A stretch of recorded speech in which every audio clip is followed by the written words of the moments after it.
男人，我爱你，不要走。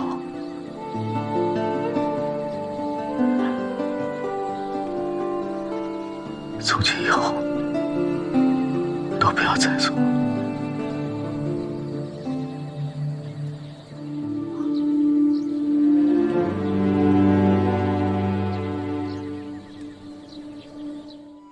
今天你对沈烨，倒不像是在做戏。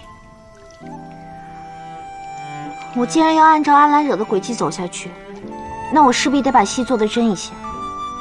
你说过，你觉得阿兰惹对沈烨的感情令你十分动容。是啊，我是说过，那又如何？所以你是太过于的投入阿兰惹了，已经开始喜欢上他了。你说什么？你早就已经不是在扮演阿兰惹了，你已经是真心的喜欢上沈烨了。是从什么时候开始的？是在九曲龙中他救了你，而我没有赶到吗？你想要一个你有危险能赶过去救你的人，你觉得他就是那个人是不是？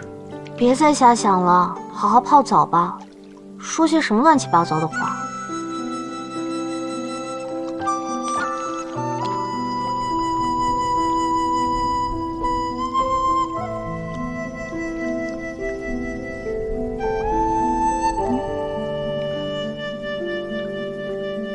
不会晕在水里了吧？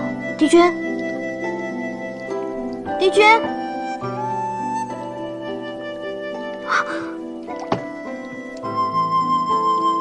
帝君，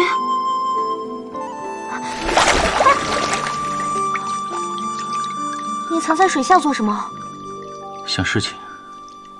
你太吵了。那好吧，那你继续想吧。出来的时候记得穿件衣裳。我去给你整理床。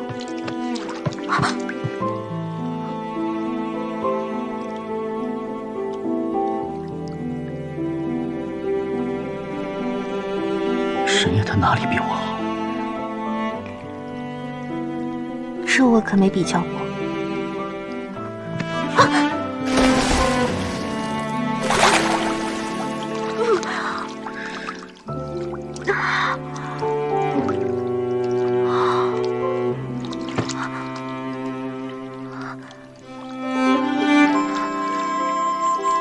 沈烨会说漂亮话逗你开心吗？他说你长得好，性格好，又能干。像这样的好听话，我没说过，也说不出口。但我对你如何，你真的看不出来吗？你是真的吃醋了。我没想过会来不及，也没想过你会这样待我。所以，你就吃醋跑出去淋雨了？我在想该怎么办，结果没想出能怎么办。干掉沈烨，或许是个好法子，但也许你会伤心的。幸好你还考虑到我会不会伤心，没有去除掉人家。你虽让我伤心，但我一个男人，怎么能让你也伤心呢？竟还说自己说不出好听的话，这就算句好听的话了。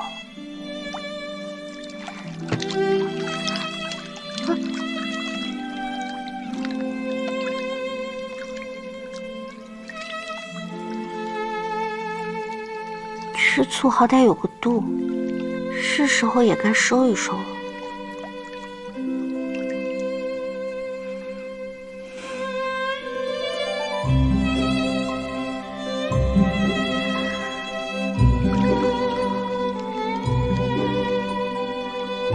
我那么喜欢你，又怎么可能去喜欢别人呢？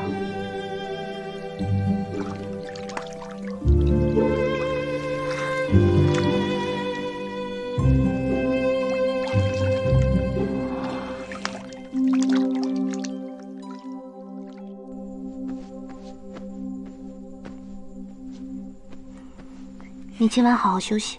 嗯。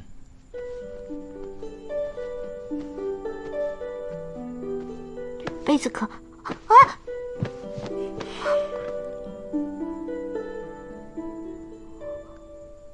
既对沈烨无意，那下午为何同他说那些话，还与他拥抱？你还在吃醋啊？那个，我睡了。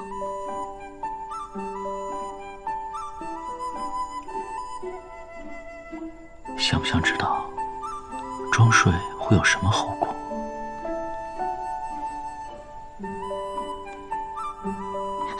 我与沈烨不过就是同他唱台戏罢了，没想到你这样经不得势。那是不是以后我同谁多讲几句话，你都要吃醋？嗯。忍是一个好字，你好好学一学吧。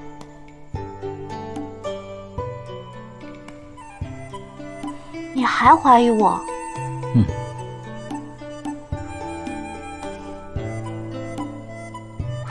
我看你吃醋了，我就出去找了你半天，没再继续找，是怕我淋雨了，会更让你担心。我晓得你被雨浇了，就给你调配了泡澡的驱寒汤，你还不相信我。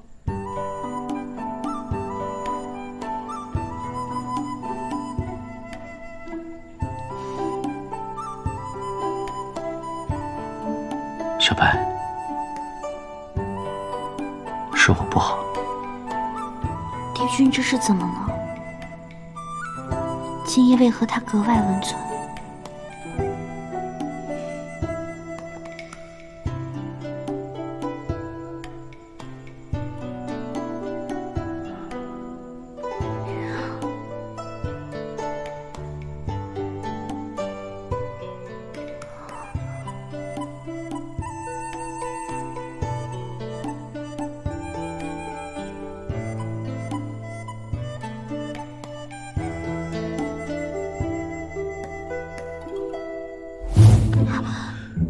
怎么了？你不是淋了雨头晕吗？不管了。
你怎么不睡啊？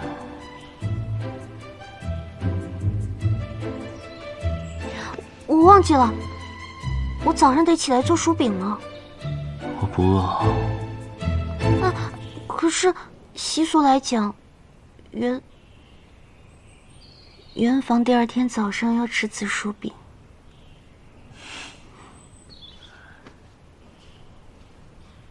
你是想让大家都知道，我们昨天才圆房？那不是我。形式之类的，不用拘泥。再陪我睡一会儿。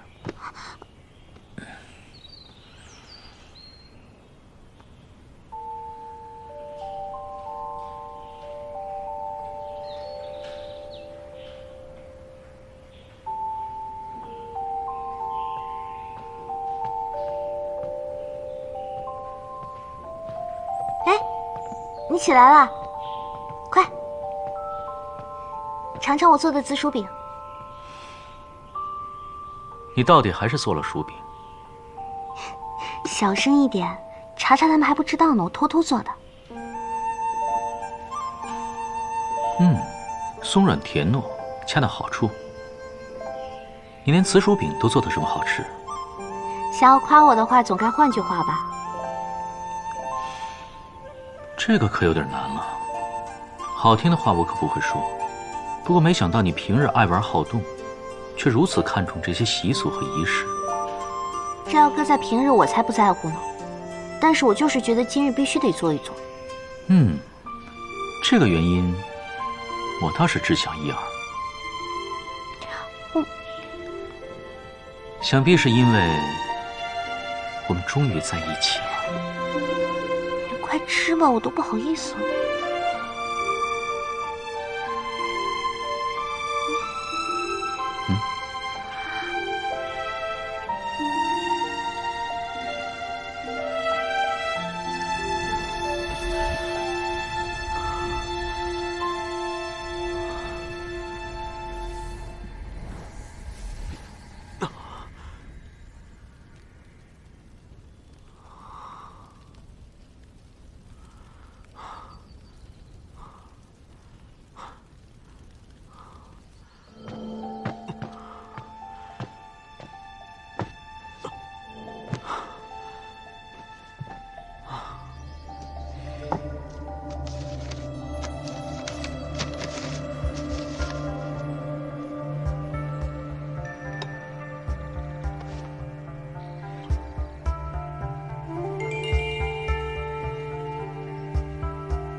法器已到收尾之期，此等高妙法器，以我一己之力无法完成，还请帝君亲自操持。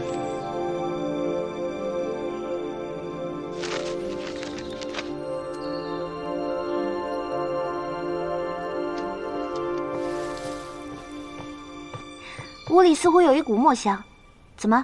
你在写字啊？有吗？是檀香吧？过来，坐这里。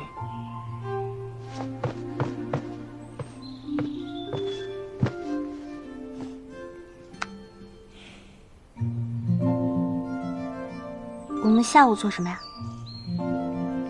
你想去哪儿啊？我想去逛市集。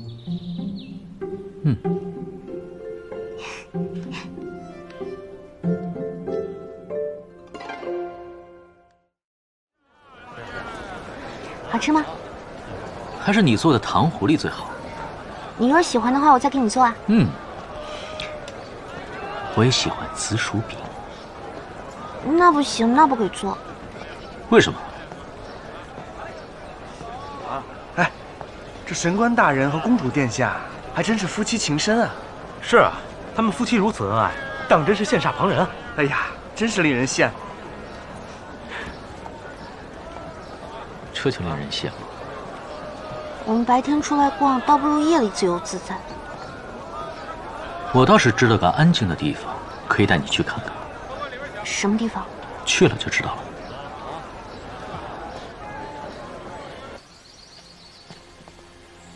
啊！你知道我最害怕的就是蛇了，你还带我来这个地方？有我在，他们不可能伤到你。在这儿，你就是阿兰惹，你是在他们看护下长大的。阿兰惹刚出生时，就是一直待在那边。想必他们还认识你。就算认识，我也不敢进去啊！到底有何事啊，带我来这儿？你还记得吗？在梵音谷里，我们就是从这蛇阵中误入了阿兰惹之梦。我在想，这蛇阵中是否藏有什么秘密？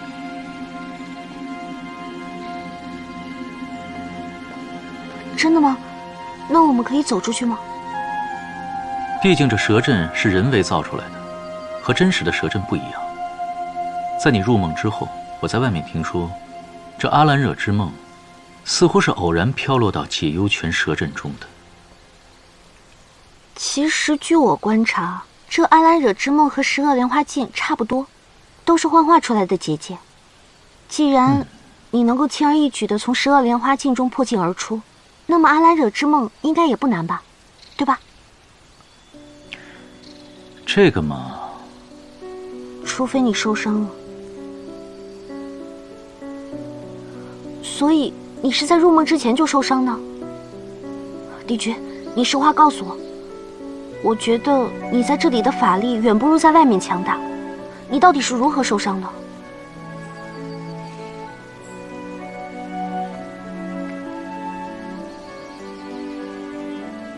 要陪你一同进入阿兰惹之梦中，且不对它造成损伤，唯有卸下我周身9层法力，凭肉身入梦。卸下周身9层法力，那岂不是帝君为了我，冒着生命危险？也不算什么，这么多生死大战都经历过了。你以后不要再做这种傻事了。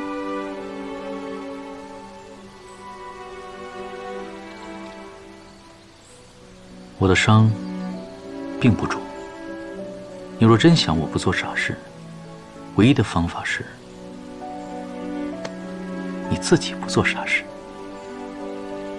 怎么又绕回到我身上来了？这阿兰惹之梦和十恶莲花镜还是不一样，这儿大得多，还要厉害得多。我没有把握在施展法力破除此梦时还不伤到你，所以我们还是看看这蛇阵有什么蹊跷吧。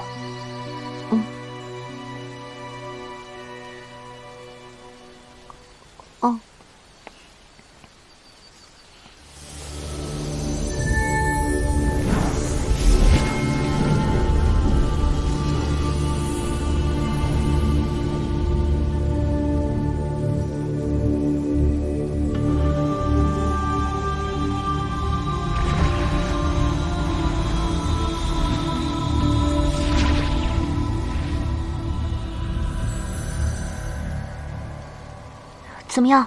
如何了？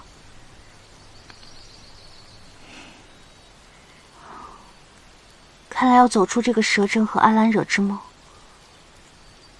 也只能按照阿兰惹的人生轨迹走下去了。暂时也只能如此了。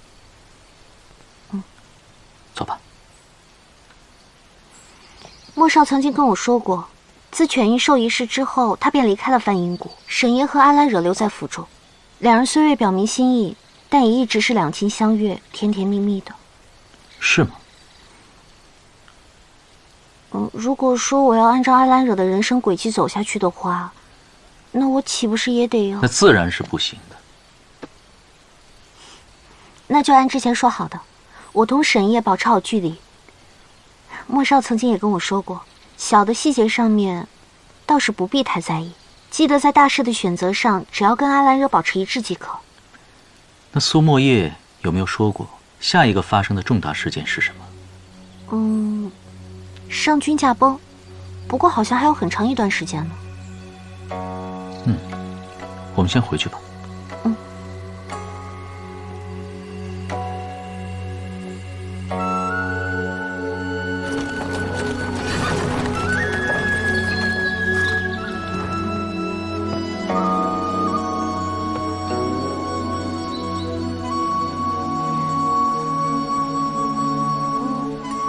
走了一天了，脚都起泡了。是吗？待会儿给你揉揉。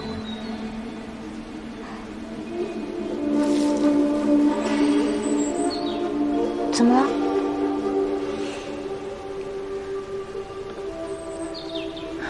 没什么，你先回去吧。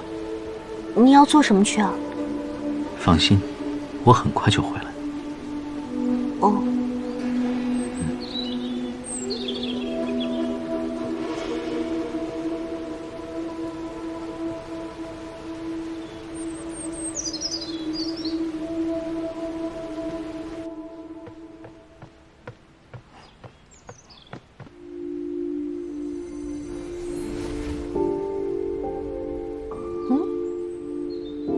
这是谁送来的信件啊？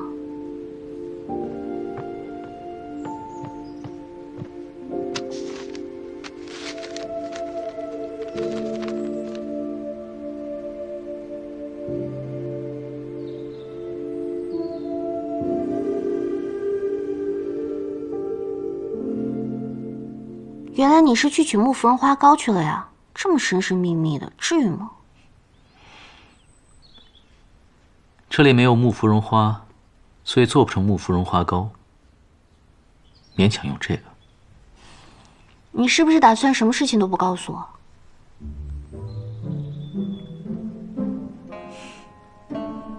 你怎么会这么觉得？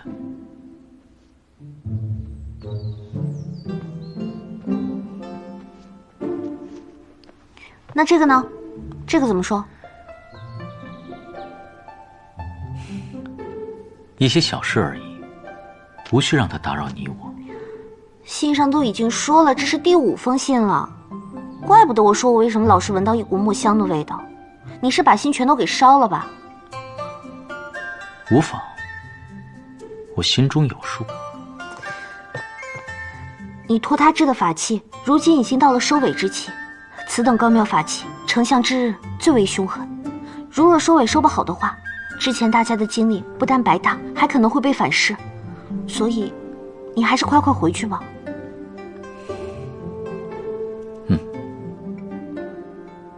沈烨这边，沈烨那边，我自有分寸，我一定会处理妥当。但是我会出去很久。很久？很久是多久？几个月？几年？那总归好几日吧。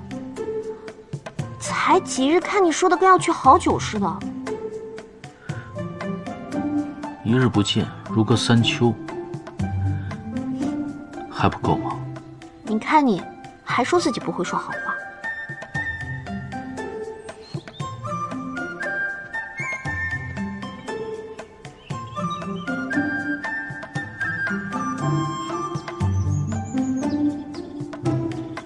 殿下，西泽大，怎么了，茶茶？快说。刚刚宫里来消息，说上君和君后好久没有见到殿下，让殿下进宫，以慰相思之情。啊？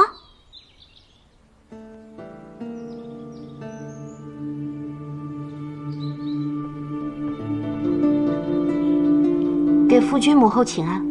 免礼。谢夫君。近来可好啊？回夫君的话，一切都好。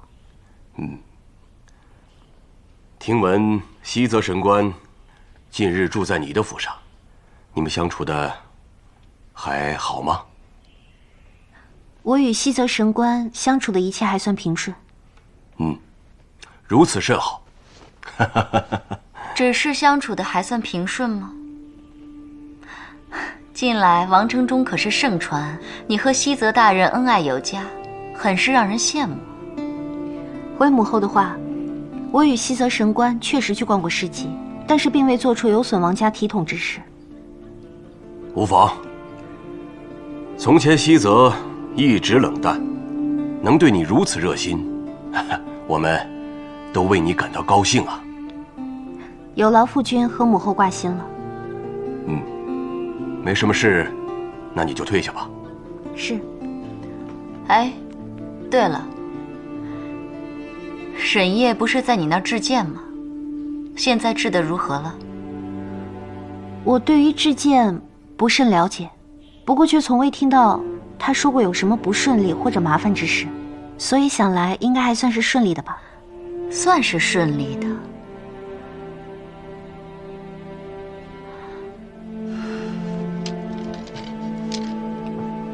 如此重要的兵器在你的府上锻造，难道你不应该去过问一下？母后教训的是，我这就回去问问情况如何了。这样吧，不如我同他一块儿回去，查看一下进度如何。啊，如此也好啊。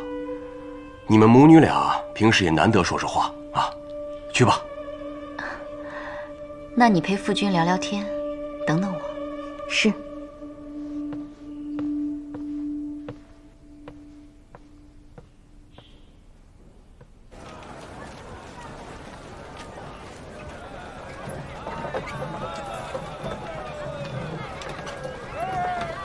母后竟懂得如何制剑？不懂。那莫非母后是想借这个机会与我单独说些什么，是吧？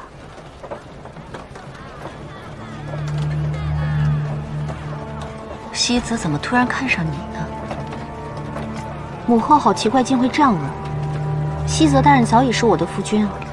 可是我听说西泽大人一直久居于齐南后山，你们夫妻是有名无实啊。母后，那都是外面的传言罢了。西泽大人与我一直都十分恩爱，难道母后宁愿听信小人谗言，也不愿意相信自己的女儿？放肆！母后息怒，我只是在阐述事实罢了。不知母后为何会突然提起西泽？难道是听闻我与他恩爱之名，母后反而有些担心了？你如今是仗着西泽宠爱你，都胆敢这样跟母后说话？不敢。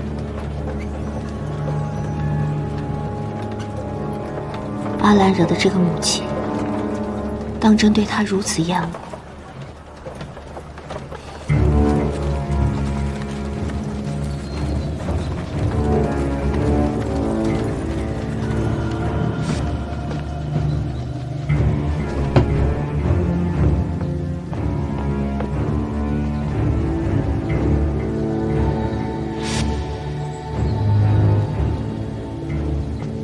母后，我带你去制剑房吧。不用了，我自己去。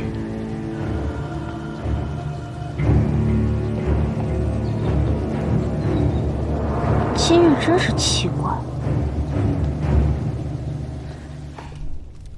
君后刚过几日就再度来访，就不怕上君怀疑吗？你放心，这次是他让我来的。我有什么不放心的？要造反的人又不是我。无论如何，本宫都不会牵连于你。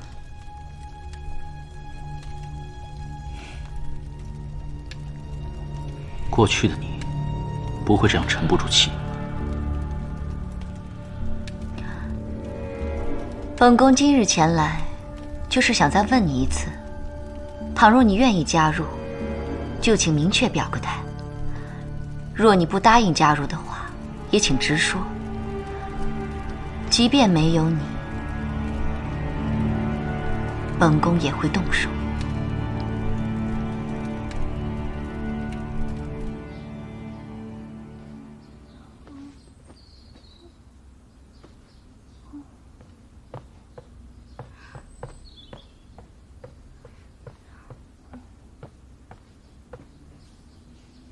殿下，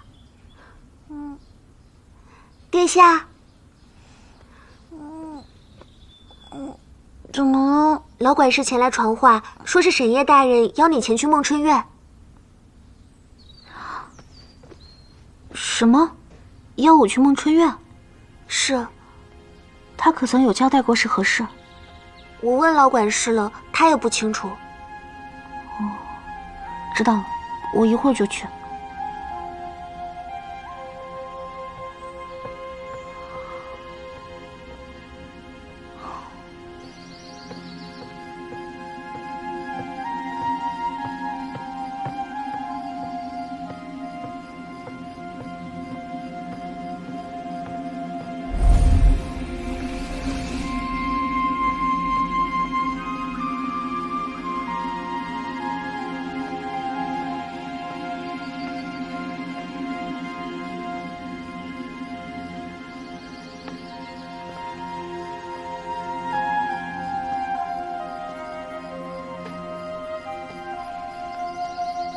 可知这是什么？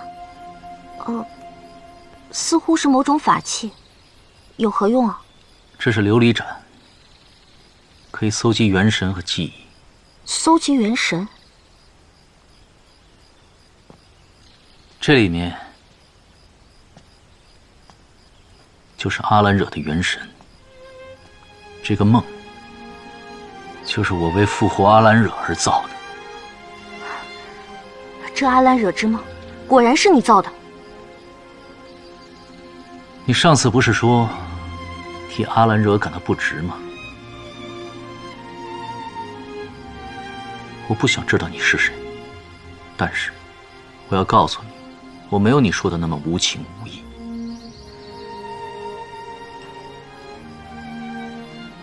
我的真心都在这个梦里，这里就是我为了复活阿兰惹而造的。我一直在用琉璃盏去收集他的元神，一直想他能够回到我的身边。所以说，这并不是阿兰惹的心魔，而是你的心魔。对，自他死后，我就一直在这梦中，陪他重复经历着他的人生，在他死的那一瞬间，收集他的元神。阿兰惹，他一定会知道的。已经对他如此深情，可是这地仙死后还能复活吗？受而有终的地仙们和凡人一样，会通过劫魄灯和其他方法再度重生。纵使元神消散无影，劫魄灯也没有办法，但只要造出这个梦境，一切都可以从头开始，还可以让已死之人复活。我同莫少少演了一场戏，我还觉得有些内疚呢，却没想到你竟也是在演戏。那你现在为何要告诉我？我本不想告诉你，但由于你的出现，你占据了阿兰惹的身体，一切都变了，西泽变了，全阴兽失阵没有了，就连青化找我的时间都提前了。本来每经历一事，我都可以收集一部分阿兰惹的元神，明明这一世我就要成功了，可是没想到，你可能会因为我之前所有的努力都白费了。我知道，一定有人在暗中指导你，让你按照阿兰惹的生命轨迹继续演下去。这个人就是苏莫叶吧？对，莫少。他也想知道发生了什么。他凭什么知道？他有什么资格知道？就因为他的出现，让阿兰惹离开了我。可是，在阿兰惹生命最后2年，他却去了西海。他知道什么？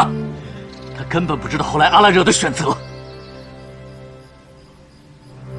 你要想出去，你只能听我的，因为有了你，变数重重。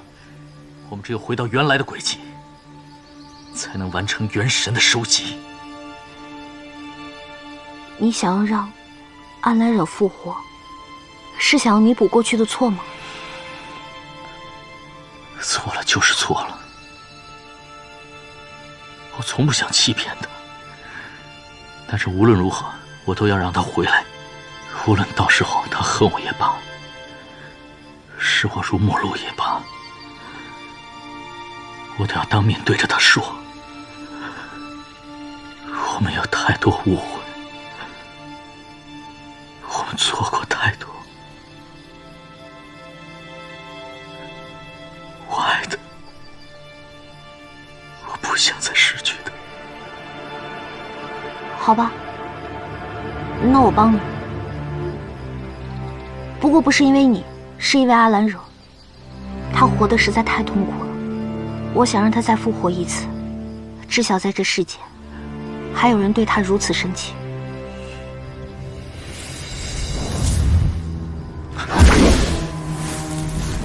什么人？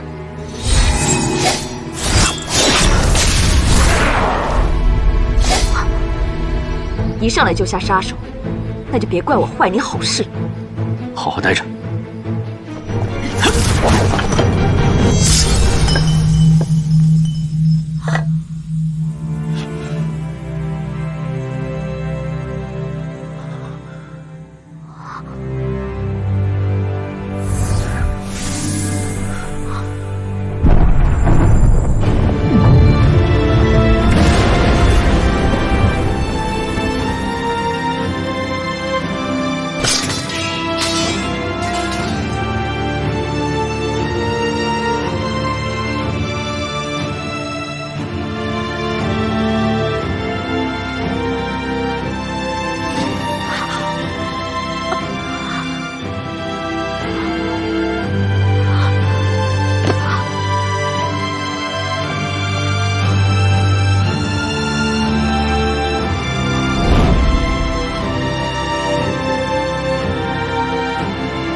我都看到了。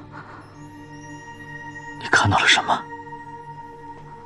阿兰惹的记忆，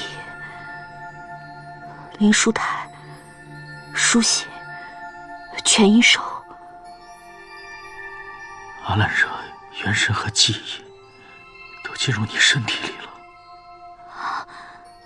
没错。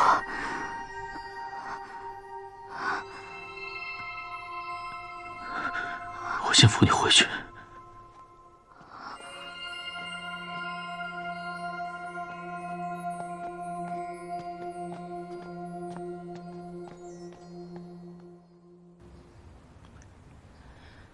你不是一直想知道发生了什么？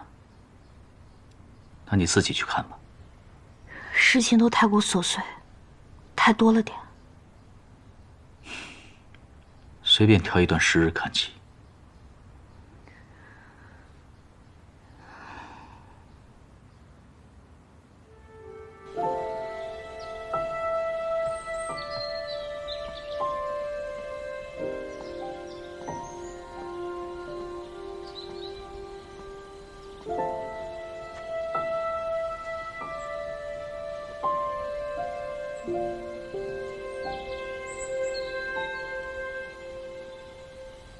那日你将这四季果树搬至院中，如今也已经开花结果了。蛇阵中也有四季果树，我幼年时都是吃这个。听说从前蛇阵中并无此树，却在一夜之间竟然生根、发芽、开花结果。想必是老天爷也在怜悯我吧。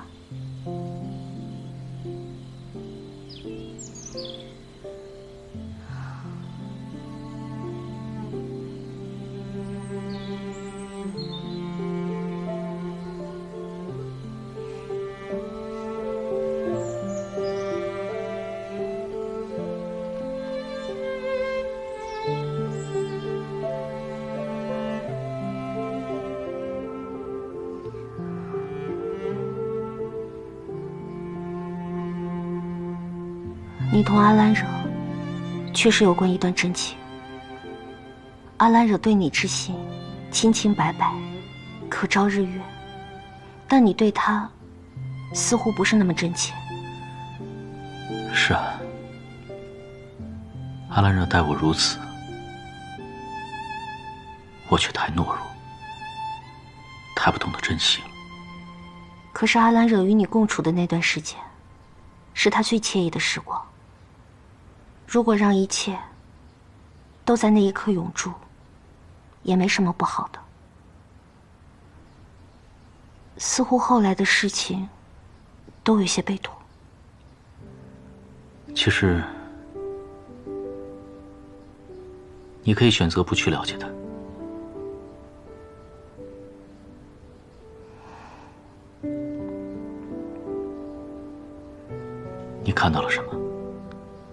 你同你同阿兰惹在下棋，然后呢？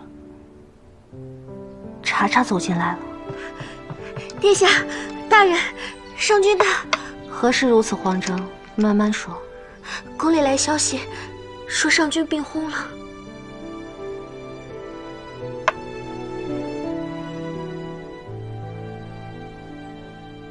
夫君一向身体安健，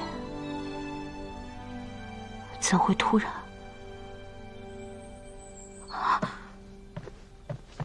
等等。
等我回来，这局先做残棋留着。等我回来。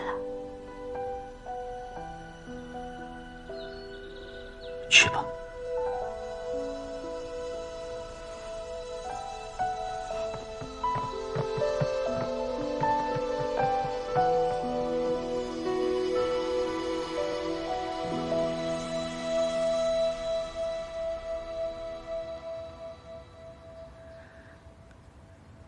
你说的这些我还记得。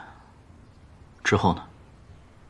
之后，阿兰惹走去了王宫，见到了正在床上的夫君，已经没有了一点气息。夫君虽然从来都不喜欢阿兰惹，但阿兰惹还是痛心的大哭了一场。我还以为他并不爱自己的父亲。之后呢？阿兰惹想要帮乡里鹤一起处理夫君的后事，母后却回绝了他。于是他便一个人回到府中。殿下，沈夜呢？大人片刻前被太子乡里鹤迎回了祁南神宫，说是去主持上君大丧。老奴正要派人去宫中通知殿下，不想殿下已回。沈馆长出门不过片刻，想来并未走远。下去吧。是，殿下。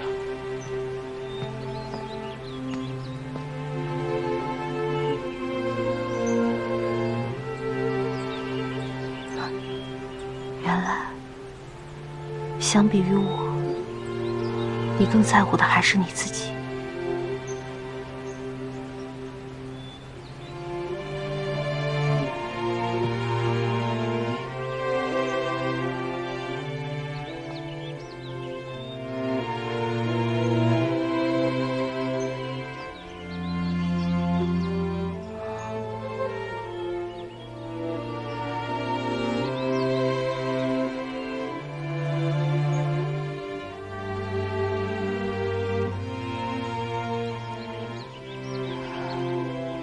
那天你送我这个，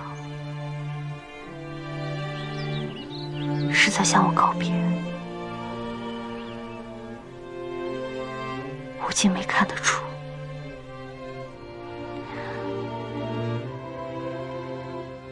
阿兰惹满心渴望的想要见到你，但是你却不辞而别了，竟没等到去见他最后一面。沈夜，你到底去做什么了？为何如此自私？那是一个变数，让我意想不到。如果可以，你能不能告诉我，阿兰惹最后到底在想什么？比如最后，他是不是十分恨我？没有，他没有恨你，只是他心中不免有些遗憾。你同他的道别，竟然都如此隐晦。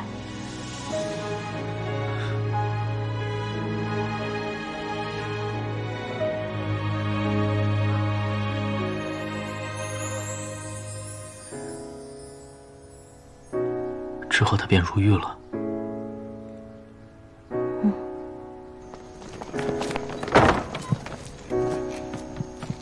你们几个去那边，是。来人，把阿兰惹抓起来，押回王宫。你们这是要干什么？我犯了何事？为何要抓我？少废话，带走。是。快走。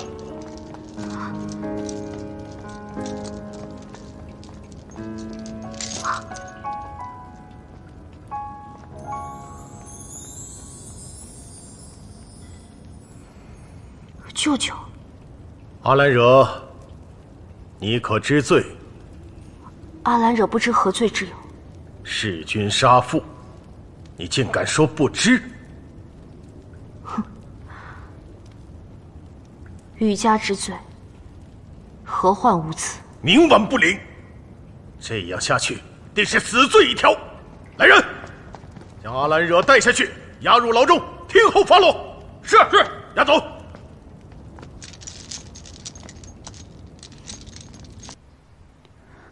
这一段太悲凉，太心痛了。一个母亲，怎可对自己的亲生骨肉如此残忍？我之前也没有想到，清华会背着我置阿兰惹于死地。我这辈子最大的错误，就是看错了他。阿兰惹真听信了清华挑拨之言，才生出必死之心。万箭穿心，生不如死，原来是这种感觉。我说过了，我是为了骗清华。且不论你说的是真是假，就算是真的，阿兰惹当时又如何知道呢？他眼前的田正，眼前人的言辞不是更为可信吗？我记得莫少曾经告诉过我，他问过阿兰惹，若有天恨你，是因为什么原因？你知道阿兰惹是如何回答的吗？阿兰惹说，肯定是因为得到过，而又失去了。譬如你爱上他，后来你又放弃了，爱上了另外一个人。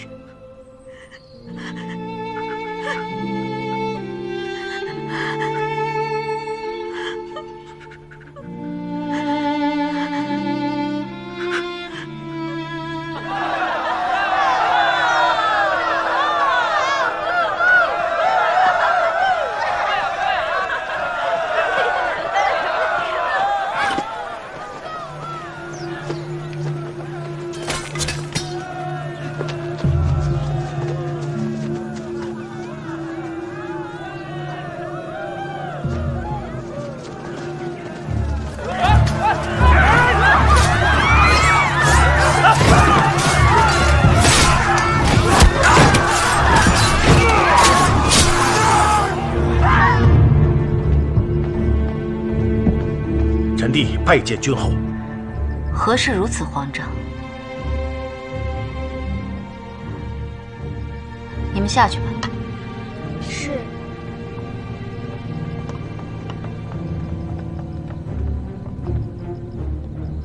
姐姐，下边人已经回报，事情都已经办成了。闹得足够大吗？夜宵族确定能出兵？姐姐放心，范氏领地正好是夜宵族大王子管辖之地。此人性子急躁，天生少武，绝对没有不上当之理。很好。那姐姐这边已然筹划妥当，随时可以出兵。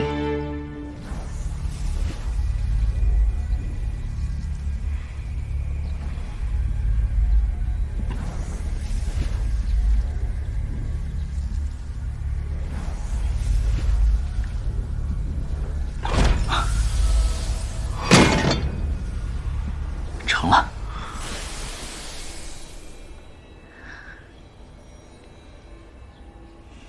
帝君所要打造的法器，原来是一面镜子。这是妙华镜。妙华镜。九重天上的妙华镜，我倒是也听闻过。这两者之间，正是仿造那个打造的。不过我给改了改，虽小巧了些，但先者的前世今生还是看得到的。帝君的意思是，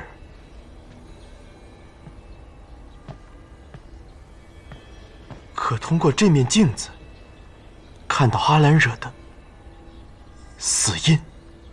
对。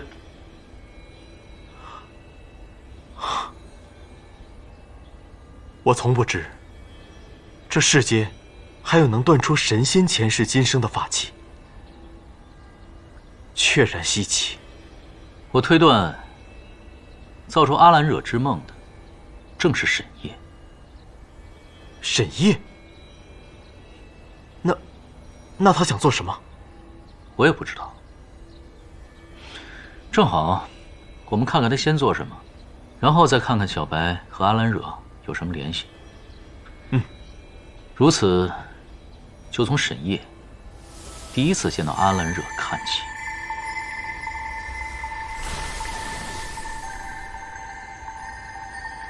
我记得阿兰惹曾说过，他第一次见沈夜，是在他年幼时，一次沈夜的生辰。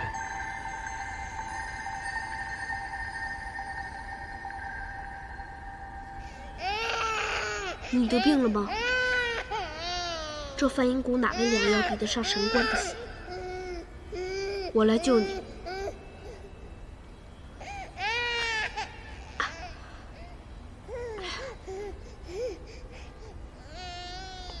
看来，真正的第一次见面，比他所知要早一些。虽然你长在蛇窝里，但却不是条蛇。你是比翼鸟族的公主，所以你必须得有名字。既然你父母不愿意给你起，那我给你起可好？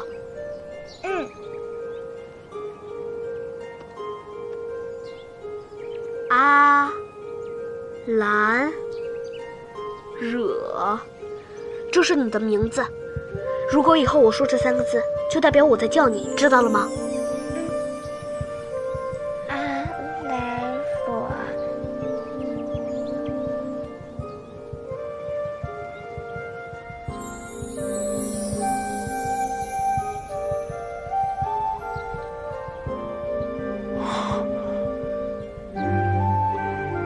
你可还好？原来，沈夜在年幼时就拿血背给阿兰惹，而阿兰惹手臂上的3个字，也是沈夜给刻上去的。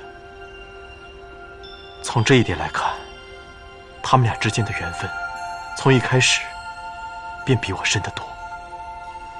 缘分这东西，向来奇妙。我一直都以为是阿兰惹单方面强求同沈夜的缘分，看来事实并非如此。而沈夜对阿兰惹似乎没什么真情，不然怎么会放任他走向死地？难道沈夜长大了之后，他的心性就变了吗？还继续往下看吗？后面的事我大体都知道。帝君，我们可否从上军薨逝、阿兰惹被诬入狱看起？我想知道沈夜到底有没有设法营救他。也好。大人，阿兰惹殿下府中来信。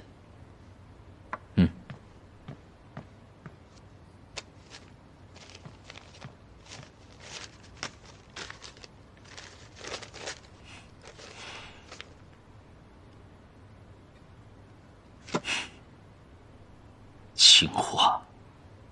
大人，如今宫中一切皆在君后掌控之中，神宫里也安排了不少他们的人，大人千万谨慎啊！看来我是真的低估了他。大人，君后来访。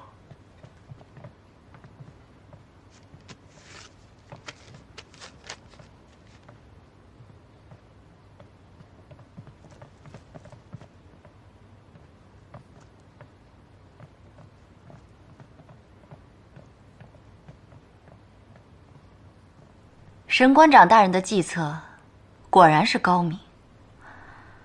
现在宫中的局势算是基本稳住了，大人的锦囊该立头功。恐怕你不是专程来感谢我的吧？本宫答应过大人，事成之后，恭迎你重返奇南神宫。我可是说话算话了。君后还答应了我另一件事，难道你不记得了吗？本宫当然记得。今日来找你，就是为了这件事情。想必你已经知道了，阿兰惹弑君之罪已经坐实，目前收押在狱中。择日便要施枭首之刑了。君后不是答应我，要将阿兰惹交由我处置吗？唉，本宫知道，大人非常憎恨阿兰惹。他将你求助，的确犯下了大错。但阿兰惹毕竟是本宫的骨肉，若让他长期受苦，本宫也于心不忍。即便他犯下了天大的错误，罚他一死，还不能免大人的心头之恨吗？若大人给本宫这个人情做，日后大人用得着本宫的地方，尽管开口。我还真想起一件事。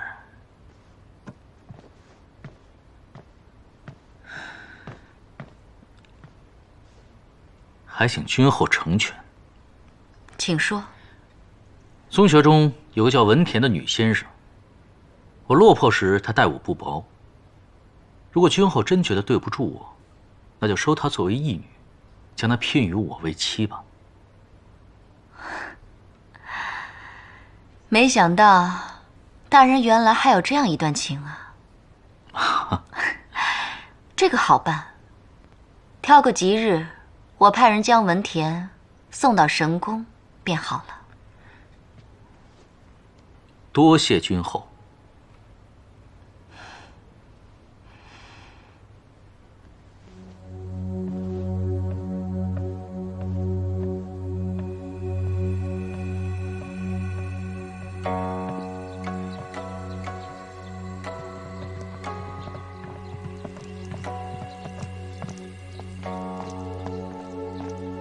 我知你娶我是为报恩，你可知，对你施恩最大的是阿兰惹殿下。殿下待你的好，连我都看在眼中。此番他蒙冤受屈，你却坐视不理。我的确曾喜欢过你，但今日看来，你不值得。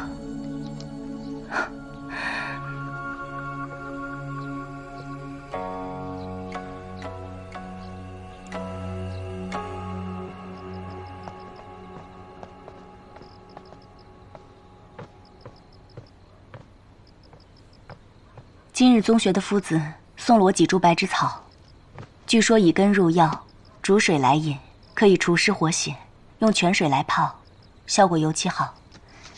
想着你终日坐着。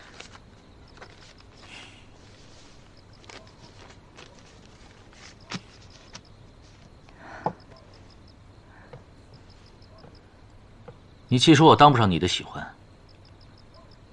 那这是什么意思？有我在你身边，君后总归放心些，对你的监视也会减轻些。君后还跟你说了什么？都是些客气话，大抵意思就是试图利用我来守住你吧。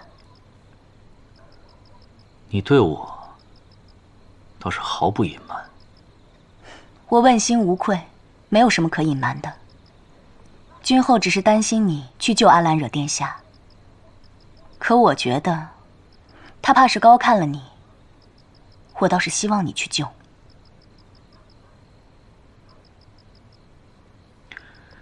知道吗？白芷草要用天泉水泡最佳。明日我带你去祁南后山，取一些天泉水来。你什么意思？真不管阿兰惹殿下了？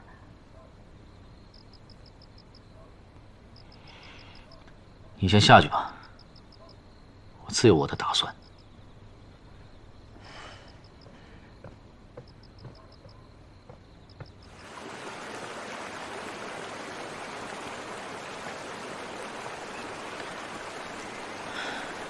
等等，前面的天泉水会更好一些，听我的。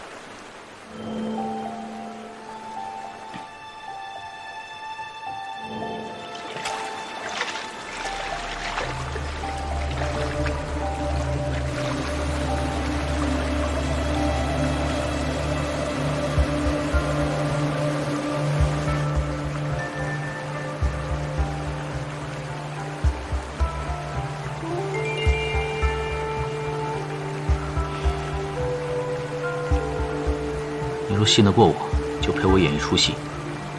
你假装失足跌到这河中，我会跳下去救你。我们顺着水流游到下游，可以躲开守卫一段时间。你要做什么？我要救他。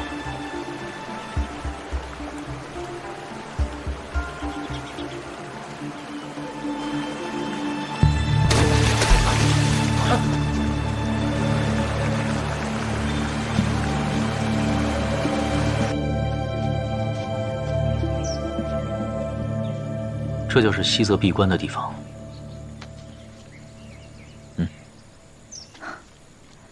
有给西泽传信的计划，为何不早告诉我？如今我不能轻易相信任何人，但你说的那些话，我内心很钦佩。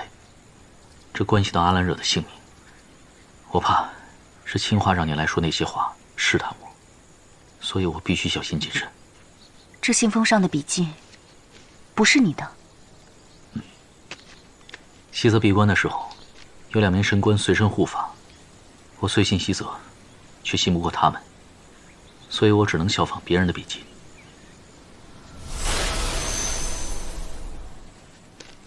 你思路如此周密，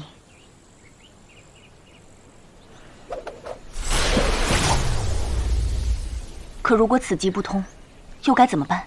那就只剩最后一个办法了。将阿兰惹的行刑之权交出神宫，到时候我护着他逃离。那你就得冒着生命危险。那又如何？虽然我不希望你走到那一步，但若真到了那一步，我也只能支持你。